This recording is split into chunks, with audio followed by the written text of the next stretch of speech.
Olá a todos, sejam todos bem-vindos a mais um vídeo do canal Luterana de Interlagos, a mais um vídeo do projeto A Bíblia ao longo do ano, hoje com a leitura proposta para o dia 20 de janeiro, Gênesis capítulos 17 a 20.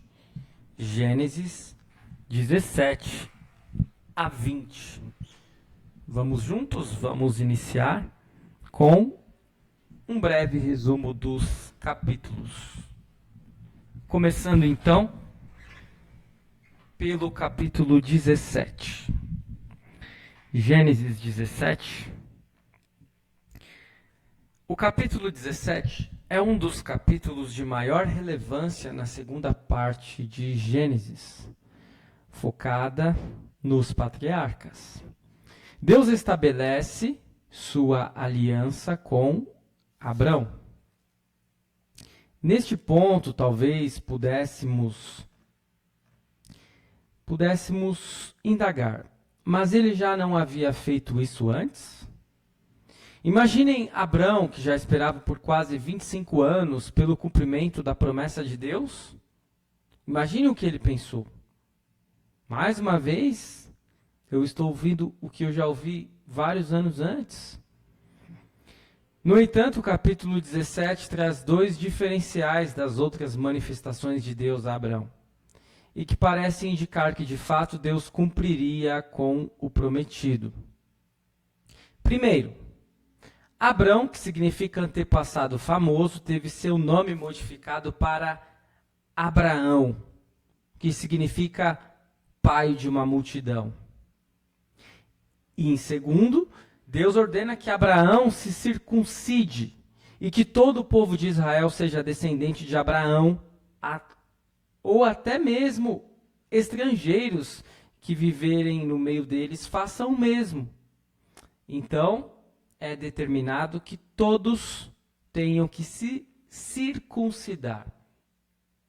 E isso ocorre na casa dele, e após isso, não apenas Abraão, mas Sarai terá seu nome modificado para Sara, que significa princesa.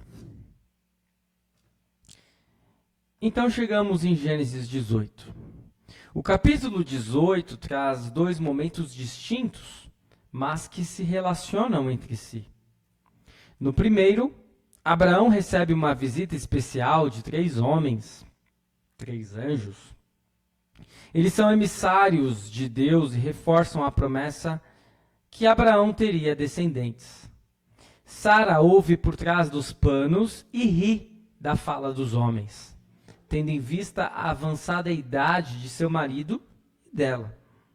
Sara é confrontada e mente, dizendo que não riu. O segundo momento do capítulo 18 traz à tona um plano de Deus que envolveria aqueles visitantes ilustres de Abraão. Eis que Sodoma está repleta de pecadores e a justiça de Deus é necessária. Por isso, Abraão ouve do Senhor que ele intenciona destruir Sodoma e Gomorra. Sabendo que seu sobrinho ainda mora em Sodoma com sua família, eis que Abraão intercede a Deus tentando dissuadi-lo de tal ideia. Primeiro, argumentando se houver 50 justos na cidade, ele ainda a destruiria, e reduzindo o número até 10. Se houvesse 10 pessoas justas na cidade, Deus ainda destruiria essa cidade? E Deus promete a Abraão que não destruiria Sodoma, caso existissem lá 10 pessoas íntegras. Chegamos a Gênesis 19, e o capítulo 19 é agitado, e um dos que mais marcam pela perversidade humana.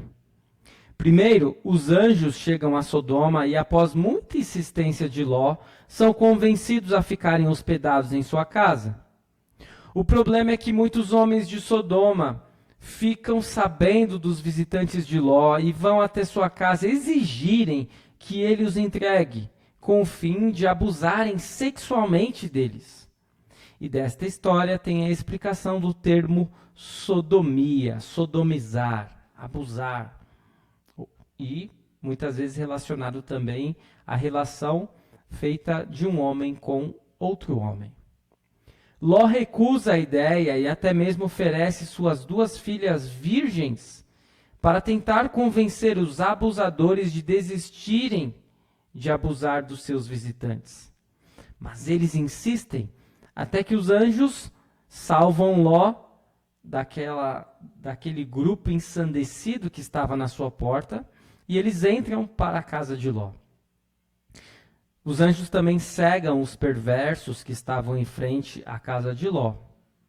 E diante de tanta violência e pecado, os 2 anjos afirmam a Ló que, de fato, Sodoma e Gomorra serão destruídas e que ele e sua família precisam sair imediatamente da cidade. Ló tenta convencer seus genros, mas não consegue, e foge somente com suas filhas e esposa para uma cidade pequena. Apenas quando chega lá é que os anjos são autorizados a destruir Sodoma e Gomorra com enxofre e fogo. Eles proíbem Ló e sua família de olharem para trás, mas a esposa de Ló desobedece e se torna uma estátua de sal. Como se não bastasse tanta perversidade, o final do capítulo é trágico. Eis que as 2 filhas de Ló o embebedam e se deitam com ele, ficando grávidas do próprio pai. Ali estaria a origem de 2 povos pagãos que dariam problemas aos israelitas, os moabitas e os amonitas. E finalmente chegamos no capítulo 20 de Gênesis. O capítulo 20 parece cópia do final do capítulo 12, quando Abraão e Sara fugiram para o Egito. Abraão apresenta Sara como sua irmã ao rei de Gerar, Abimeleque, com receio de ser morto por causa da beleza de Sara. O curioso é que no Egito, Sara tinha por volta de 60 anos. Aqui, ela já tem uma idade bem mais avançada, quase 90. Assim como no Egito ocorreu, Abraão e Sara saem com mais dinheiro e bens do que chegaram, pois o rei fica com medo da punição de Deus e manda Abraão e Sara embora com bens e dinheiro. É interessante que neste capítulo há uma explicação de que Abraão não mentiu totalmente para Abimeleque, visto que de fato era irmão de Sara da parte de pai. E aqui talvez seja uma novidade para muitas pessoas. Abraão e Sara de fato eram irmãos, portanto Abraão não mentiu nem para o faraó no Egito, nem para o rei de Gerar, Abimeleque. Ele apenas omitiu uma informação de que era marido de Sara. E sim, Abraão era irmão de Sara, mas não de pai e mãe. Era irmão de Sara apenas da parte de seu pai. Este é o resumo dos capítulos. Chegamos então às dúvidas e questões que podem surgir. Primeira delas é a seguinte: por que Deus modifica o nome de Abraão? É claro que essa resposta plena e perfeita somente Deus pode nos dar, mas nós podemos conceber de que os nomes para os hebreus era algo muito importante, tinham significados. Algumas culturas mantêm isso, mas a nossa, por exemplo, é algo bem fraco. Normalmente se dá um nome para um filho porque achou um nome bonito. Mas lá não.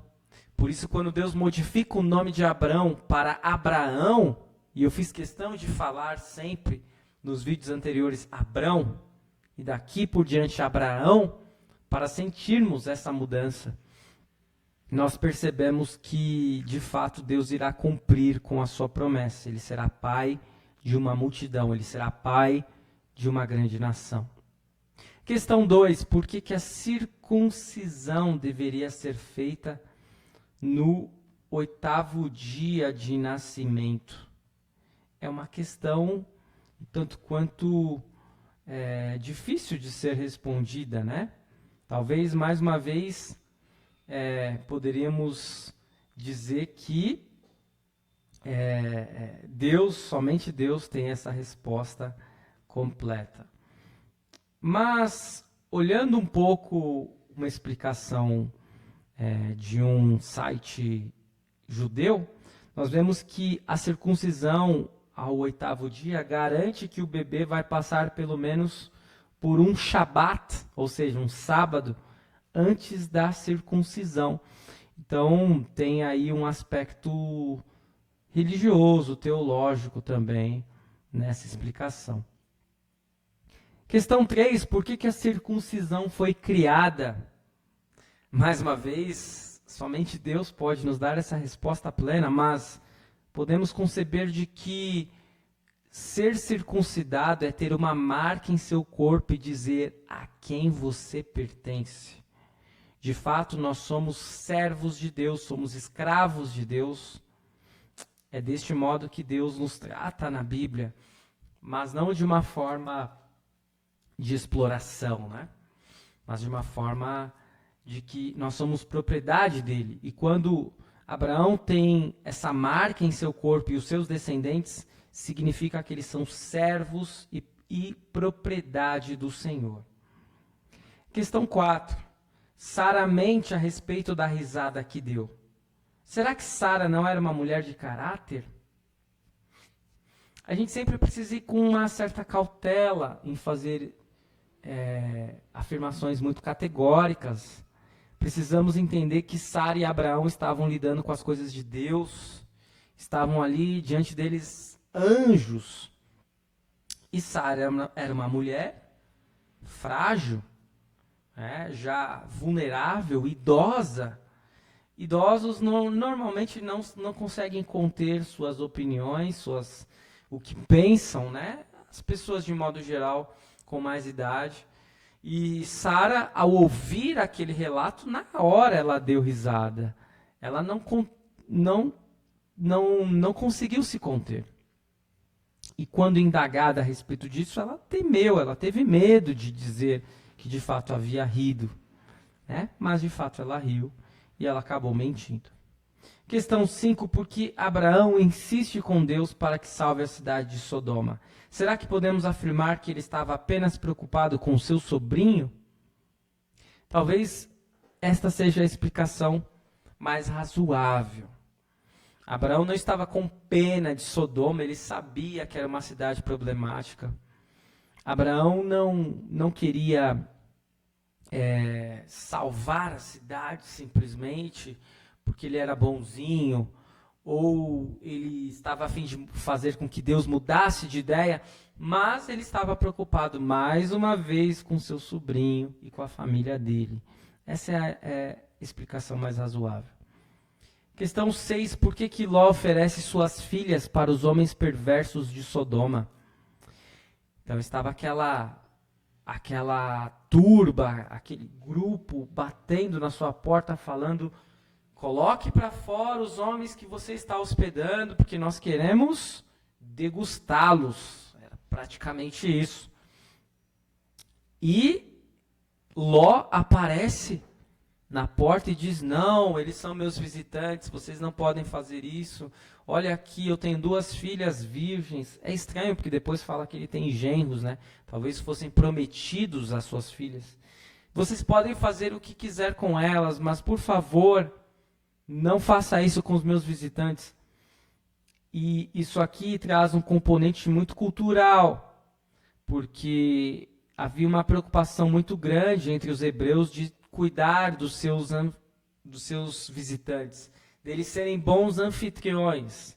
Então vejam o ponto que chegou Ló a oferecer suas 2 filhas para aquela multidão ensandecida. Mas eles não aceitaram porque muito provavelmente não era muito o que eles queriam, né? Eles queriam realmente ter relação com alguém do próprio sexo.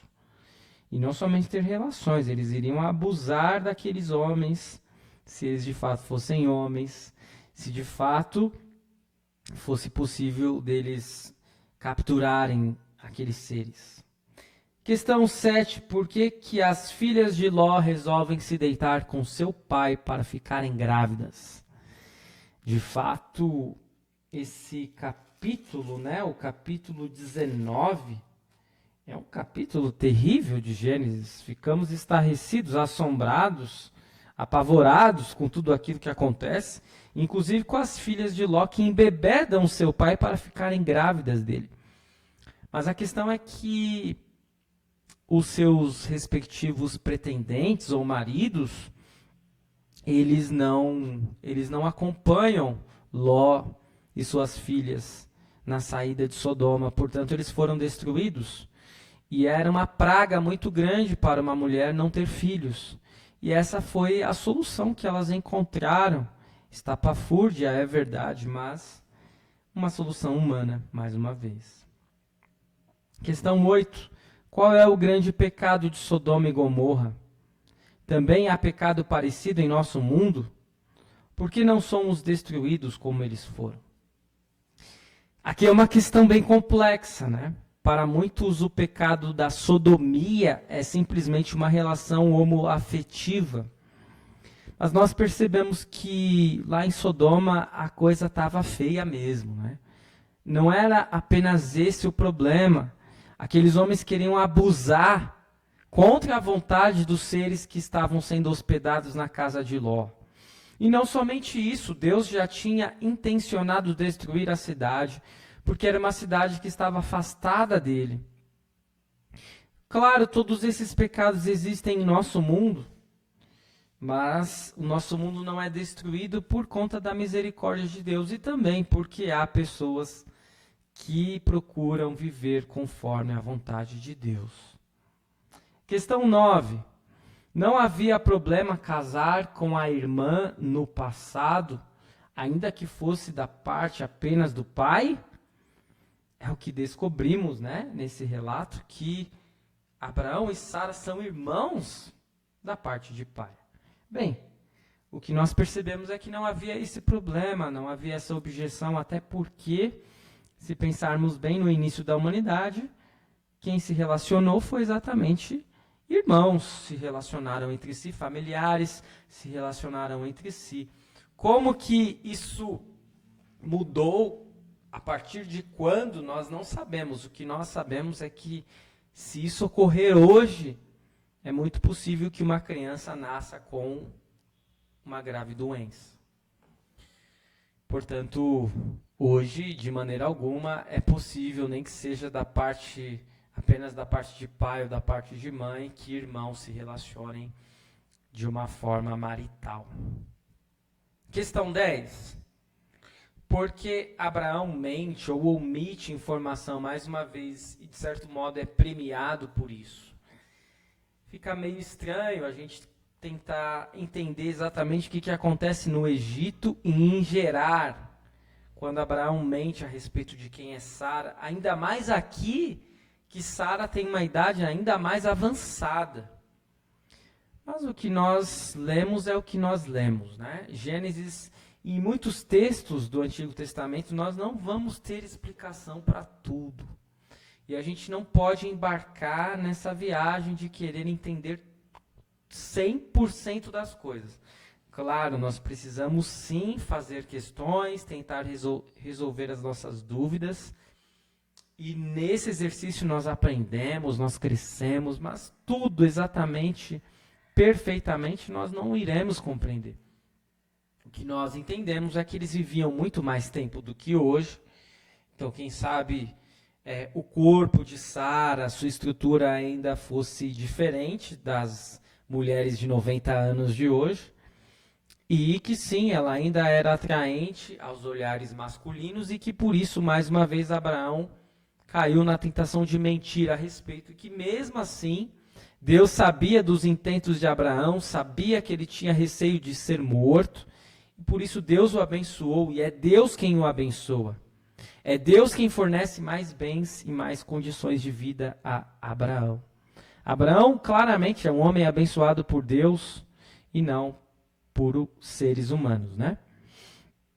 Por fim, os aspectos teológicos dos capítulos 17 a 20 de Gênesis. Os destaques teológicos desta sessão se situam especialmente no capítulo 17. A aliança que Deus firma com Abraão por meio da circuncisão pode ser vista ocorrendo hoje, não mais na circuncisão, mas no batismo. Somos comprados e conectados a Jesus. A destruição de Sodoma e Gomorra é um prenúncio da destruição que todos os ímpios sofrerão, caso não se arrependam de seus pecados. No entanto, Deus é misericordioso e gracioso. Ele não deseja a destruição do ímpio, mas a conversão e o arrependimento. E por isso nós percebemos que na intercessão de Abraão, ele vai de 50 a 10 pessoas que, se fossem íntegras, não seriam destruídas, e não somente elas não seriam destruídas, as cidades não seriam destruídas por Deus. Mas, infelizmente, Sodoma e Gomorra chegaram a um ponto tão trágico que acabaram sendo destruídas. E tomara que cada pessoa hoje que está afastada de Deus, que é um pecador não arrependido, possa se voltar para Deus. Que Deus utilize a cada um de nós para sermos testemunhas dele e que mais pessoas possam ser convertidas e que menos pessoas possam ser destruídas. Eu espero que este vídeo tenha valido a pena para você, para a sua caminhada de fé. Continue seguindo os nossos vídeos, continue seguindo o nosso canal, curta, comente, compartilhe e até o nosso próximo vídeo. Muito obrigado por assistir.